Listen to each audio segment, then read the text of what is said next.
جزاک اللہ۔ علی بھائی اگلا سوال ہے، کیا عورت کے لیے نماز کی حالت میں پاؤں کا ڈھانپنا بھی ضروری ہے؟ اگر ایسا ہی ہے تو اسے جرابیں پہن کر نماز ادا کرنا ہوگی یا اسے اپنے ازار کی لمبائی زیادہ رکھوانی چاہیے؟ پلیز تفصیلی جواب دیں۔ دیکھیں جی، یہ اہل حدیث بھی نہیں کہنا چاہیے، بعض سلفی علماء کی طرف سے یہ آزمائش امت پر ڈالی گئی کہ عورت کے پاؤں بھی نماز کی حالت میں ڈھکے ہونے چاہیے، یہ اس کے سطر کا حصہ ہے۔ حالانکہ ایسا نہیں ہے، یہ ابو داؤد کی ایک حدیث سے سہارا لیتے ہیں، اور وہ حدیث بھی اصول محدثین پہ ضعیف ہے۔ وہ مشکات میں آپ کو سطر والے چیپٹر میں مل جائے گی کہ ایک صحابیہ کہنے لگیں کہ یا رسول اللہ، میں صرف قمیض میں نماز پڑھ سکتی ہوں، یعنی آزار نہ ہو، صرف میں نے جبہ پہنا ہوا ہو۔ تو آپ نے فرمایا ہاں، اگر وہ جبہ تیرے پاؤں ڈھانپتا ہو۔ پہلی بات ہے یہ روایتی ضعیف ہے، ٹھیک ہے، اور اس میں ایک مجہول راوی ہے۔ شیخ زبیر صاحب نے بھی مشکات میں سطر والے چیپٹر میں لکھ کے اس کے اوپر حکم لگایا۔ دوسرا، اس میں کہیں یہ ثابت نہیں ہوتا کہ پاؤں ڈھانپنا نماز کی حالت میں ضروری ہے۔ نبی علیہ السلام نے اگر کوئی اس روایت کو صحیح مانتا ہے تو وہ اس کی لمبائی کا بتایا کہ اتنی لمبائی ہونی چاہیے کہ وہ پردہ کرے، ورنہ تو عورت کے سطر میں جہاں پہ باقی چیزوں کا ذکر کیا جاتا ہے تو یہ بھی ہوتا۔ ہاں، جو چیز ابو داؤد میں ملتی ہے وہ یہ ہے کہ جو عورت بالغہ ہو تو اس کی نماز اللہ قبول نہیں کرتا جب تک کہ وہ سر کو ڈھانپ نہ لے۔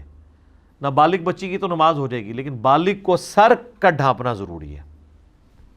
چہرہ اس میں شامل نہیں نماز کی حالت میں، سر کا ڈھانپنا، اور پبلکلی پڑھے گی تو پھر چہرہ بھی ظاہر ہے اس کو ڈھانپنا چاہیے۔ تو اس حدیث سے بعض لوگوں نے یعنی یہ سہارا لیا۔ پاؤں والا تو روایتی کا ثابت نہیں ہے، البتہ یہ ضرور ہے جس طرح مرد کے لیے ٹخنوں کا ننگا کرنا سنت ہے، عورت کے لیے ٹخنوں کا نہ ننگا کرنا سنت ہے۔ تو ٹخنوں سے تو نیچے ہونا چاہیے، باقی پاؤں کھلے ہوئے ہوں، ہاتھ کھلے ہوئے ہوں یا چہرہ کھلا ہو تو اس کی نماز تو بالکل درست ہوگی۔ تو بعض اوقات ترجمہ کرنے والے بھی گڑبڑ کر دیتے ہیں، بعض اوقات آؤٹ آف کانٹیکسٹ چیزیں کوٹ کر دیتے ہیں۔ کچھ عرصہ سوشل میڈیا پہ یہ بڑی پوسٹ چلائی گئی کہ جو عورت سر نہیں ڈھانپتی اللہ تعالیٰ اس کی نماز ہی قبول نہیں کرتا۔ تو ہمیں بھی کسی نے بھیج دی کہ جی جناب یہ تو اس کا مطلب جتنی بے پردہ عورتیں ہیں ان کی تو نماز ہی نہیں ہو رہی۔ میں نے کہا خدا کے لیے یار، یہ تو اس کا مطلب ہی نہیں ہے کہ جو عورت پردہ نہیں کرتی اس کی نماز نہیں ہوتی۔ یہ تو لکھا ہے کہ جو نماز کی حالت میں اپنا سر نہیں ڈھانپتی، یعنی اس کا سطر مکمل نہیں ہے، تو نماز نہیں ہوگی۔ جیسا میں اگر کہوں کہ کوئی مرد اگر ناف سے لے کے گھٹنوں کے نیچے تک نہیں ڈھانپے گا کم از کم اتنا، تو اس کی نماز نہیں ہوگی۔ بلکہ اگر قمیض ہے تو بخاری کے الفاظ ہیں کہ مرد کی نماز درست نہیں جب تک کندھے پہ کچھ نہ ہو۔ اگر ایک بندے کے پاس کرتا موجود ہے نا تو صرف تہمت میں بھی اس کی نماز نہیں ہوگی، کرتا پہننا اس کے لیے ضروری ہوگا۔ تو اب اس کا یہ مطلب نہیں ہے کہ جو بندہ کبھی کرتا اتار کے گھر بیٹھا ہوتا ہے خالی تہمت میں تو اس کی نماز ہی قبول نہیں ہوتی، کیونکہ وہ کرتا نہیں پہنا تو نماز کی حالت میں۔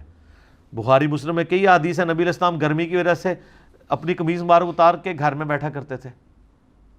اسی لیے تو سورہ نور میں آیا نا کہ جو یہ خصوصاً دن کے اوقات ہیں ان میں آپ کسی کے گھر میں اس طرح داخل نہیں ہوں گے، ٹھیک ہے، منع کیا گیا گھر جانا۔ کیونکہ لوگ اس زمانے میں نہ میرے بھائی کو پنکھے، ریگستان کی گرمی، آپ ذرا امیجن کریں، آج بھی آپ جناب وہاں پہ جائیں تو پتہ چل جاتا ہے کہ جناب کتنا مشکل وقت انہوں نے گزارا ہے۔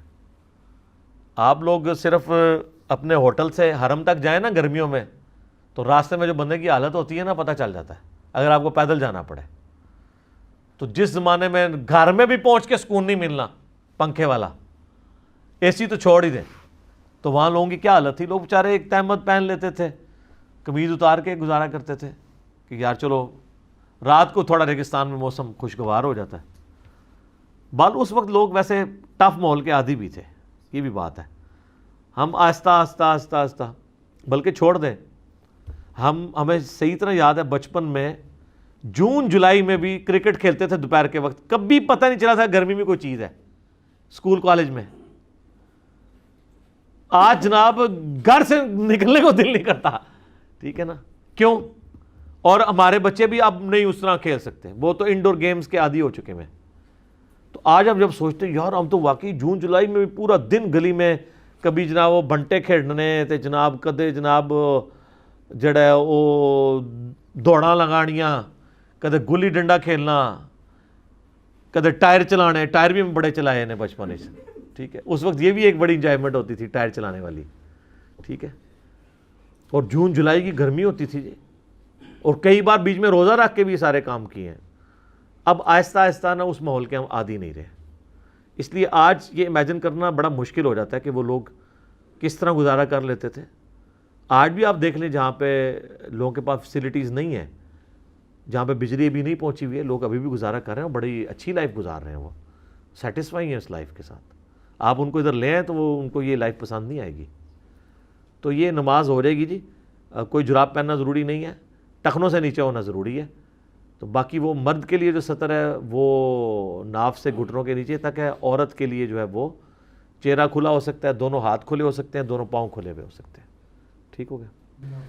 اللہ تعالیٰ سے دعا ہے جو حق بات میں نے کہی اللہ تعالیٰ ہمارے دلوں میں راسخ فرمائے. اگر جذبات میں میرے منہ سے کوئی غلط بات نکل گئی اللہ تعالیٰ ہمارے دلوں سے محو کر دے. ہمیں کتاب و سنت کی تعلیمات پر عمل کر کے دوسرے بھائیوں تک پہنچانے کی توفیق عطا فرمائے. سبحانک اللہم و بحمدک اشہد ان لا الہ الا انت استغفرک و اتوب الیک وما علینا الا البلاغ.